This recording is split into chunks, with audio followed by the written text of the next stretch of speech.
Now for our story. Tonight, Bill Meade had stopped for a quick bite in Wakefield and then hurried home to Bungalow B at the Wakefield Auto Court. As he walked through the early darkness of the winter night, Bill was pleasantly conscious of the brand new briefcase under his arm, filled with paperwork in connection with his new job at David Bowman's bank. Bill was frankly glad to be swamped with work. It filled his evenings, kept him mentally occupied. Otherwise, he went over and over the same well-worn path in his mind. The baby, the divorce, Kit, Peggy. He'd made his position quite clear to Kit.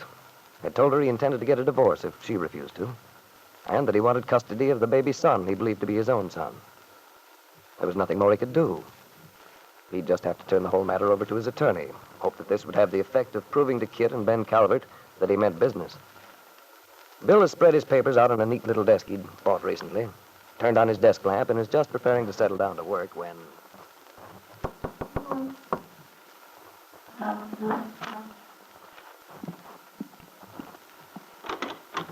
Good evening, Bill. Oh, hello, Mr. Calvert. Mind if I come in for a while? Okay. Well, I see you've made some changes since the last time I was here. Yeah, I shifted a few things around, added the bookcase and desk. I've been trying to get hold of a typewriter, but they're pretty scarce articles. Oh, that's so? Well, I'll have to look into it for you. I might be able to round one up for you. No, thanks. Don't bother. I can manage all right if I have to. Oh, don't be like that, Bill. No harm in my helping out if I'm able to, you know. No, thanks just the same, Mr. Calvert. You're working hard, I see. Burning the midnight oil. Like your new job? Sure, I like it fine. You're handling the farm loans and investments for David Bowman, is that it? Yeah. It must be interesting work. And necessary, too. Have to get the wheels going again, you know. Yeah. Well, it sounds to me as if that job must be right up your alley. I think I can handle it. Of course, David has a lot of nerve, in a way. I don't follow you. Nerve in what way? Well, you know how these little communities are. Everybody knows everybody else's business. Nothing particularly wrong with that, is there? Oh, no, I suppose not. But it sometimes can be rather disadvantageous in a business way. You're driving at something, Mr. Calvert. You might as well come out with it. I know you didn't come around to be friendly. Oh, it's not too important. If David doesn't mind losing a few customers. But people around here are pretty strict about certain things. About marriage, parenthood. It wouldn't go over so well with them to be dealing with the man who abandoned his wife and child. Oh, I get it now. Look, Mr. Calvert, you don't worry me at all. From what I know of Wakefield people, they're reasonable and they're fair. So if you're trying to hint that I'm to be blackballed for going ahead with a divorce from Kit... You're still set on going ahead, are you? Yes, I am. You didn't expect me to change, did you? Well, you never know. There's always the hope that young people will come to their senses. I'm a lot older than you are, my boy. Oh, excuse me, Mr. Calvert, but I wish you wouldn't try to sound like a benevolent old philosopher or something. Frankly, it doesn't ring true. You certainly insist on making things difficult, Bill. Of course, I'm willing to grant that occasionally there's a marriage in which two people just aren't suited each other.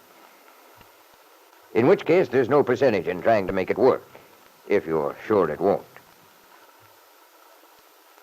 But the point I'm making is this, Bill. Nothing's to be gained by vindictiveness, trying to hurt each other. Well, I'll go along with you on that. But if you're referring to Kit and me, I don't see how you Kit's awfully upset, Bill. Well, sure. So am I, if it comes to that. Nevertheless, And I think she's done her very best to see things your way. You do? You really think that? Certainly I do. But for you to come out and demand custody of the child on top of everything else he's gone through... Oh, Bill, it's just too much. Surely you're not serious about that, are you, Bill? You were... You're wrong, Mr. Calvert. I'm very serious about wanting that child. But that's the craziest thing I ever heard of. How in thunder do you think you'd take care of a baby that age, in this hole Now, here? wait a minute, Mr. Calvert. If you can't discuss this thing calmly, we'd better deal through our attorneys. Look here, Bill. Let's be sensible. Fine. Let's, by all means. You've been talking about what you want, making all those demands. You haven't been willing to accept anything we've proposed up to now. No. No, because none of the various suggestions you and Kit have made were worth a hoot. To me. All right, then. How about this? After all, what you're after is a divorce, am I right? Yes, I want a divorce. Now, look. But, Kit and I have talked the whole thing over, Bill. So far, her main interest, naturally, was trying to make a go of the marriage, hating to see it fail. But we have to be realistic. If it has failed, beyond hope, then we all might as well face it. Kit's willing to accept that now. She's willing to go away, get a quiet divorce somewhere, without a lot of fuss. Can all be taken care of smoothly and easily. well, that sounds fine so far. What's the catch? Oh, why do you have to be so suspicious, Bill? There's no catch. You want your freedom, don't you? Well, if you mean by that I want to get out of a marriage which was a mistake from the beginning, yes, I do. Then that's all there is to it. This way, we don't have to go through a lot of trouble in court, gossip, airing our soiled linen in public, so to speak. Well, that would be a lot better. But I don't understand this change. I told Kit long ago I'd rather do it that way, and she gave me a definite no. Gosh, I've never wanted to make this thing any worse than it had to be. No, of course you haven't. Well, then, let's consider that an agreement. Kit will give you a divorce, you'll be free again, and we'll all consider ourselves wiser by so much experience. What do you say? Well, there's just one thing we haven't taken care of. What's that, Bill? I thought It's very peculiar, but you haven't mentioned anything about the baby and all this friendly little setup. Now, what happens to the child? Well, of course, Bill, it's perfectly natural that Kit would want to keep the child.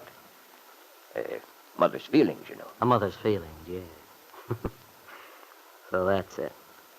You've got this whole scheme cooked up so that I'll give up without a murmur and let you keep the baby. But you can't really be serious with that crazy idea of yours. You can't actually mean you'd attempt to take that child away from his mother. Why not? Well, it's preposterous. Even aside from everything else, you, a single man with that infant. What do you know about children? A lot more than you think. I know how important it is for my child to have decent ideals, to be taught tolerance, taught to have a feeling of responsibility toward the world he's going to live in. And what makes you think you'd be a better teacher than Kit? Than his own mother? Mr. Calvert, I think we're just wasting each other's time. I wouldn't say that. Look, Bill, you can't have everything. If Kit's willing to make a compromise, you should be able to. You mean you want me to say that I won't attempt to get custody of my son? I mean you should do the sensible thing, Bill. Think it over. I don't expect you to make a decision now. But remember, freedom is a pretty important thing at your age. Sure, I know that. After all, a baby would be a terrific responsibility. You know that as well as I do. Taking a young child like that away from his mother, it's pretty risky business, Bill. Well, head for home now. You take your time. I'm pretty sure you'll decide sensibly for all concerned. Good night, Mr. Calvert. Remember, Bill, you're only young once.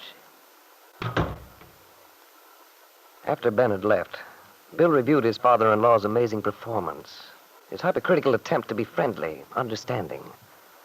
Bill realized that, in a sense, Ben had offered him a bribe this evening. A quiet, uncontested divorce, his freedom, or the custody of his baby son. Thinking it over soberly, Bill realized it was a hard choice to make. For if he went ahead, there was always the possibility that he might not win custody of his son after all. And on the other side, to be free was very tempting. There was the possibility that he might somehow rebuild his life, might even recapture the love he'd once had with Peggy Douglas.